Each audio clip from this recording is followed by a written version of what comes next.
geçen kaçar mı ya? Adam. Biraz yapıp yuttururuz ki kendi. Assalomu alaykum hurmatli obunachilar. Do'stlar, bugun 14 dekabr 2025 yil Bot Ozon bilan savdomiz bilan Cobalt mashina bo'ldi. 2025-26 Midnight varianti, xudo xolasa. Tezroq qo'ydan yetib qo'ygan ekan. Xudo xolasa quloq naq ekan, berakat. Izolasi fayda davlatdan olsin.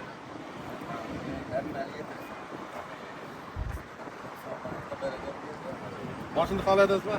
Savdodan rozimisiz? Razımız. Xudo xolasa Ozon bilan shtar savdo bo'ldi. Ular naq pul ekan. 163 millionga berdik. Xudo xolasa yerdan birinchi nomerni beramiz shuning uchun-da. Naq pulga o'z rahimga ketdi. Yana aka xayrli ko'ring, izolasi ekan qolib. Alloh sani bersin. Yurasa avtoshop bilan xizmatdan mashinamiz ko'p. Mashinamiz avtomat ko'rikda shu spravkada Midnight varianti. To'rt parasi yetildi. Ketdi o'z rahimga.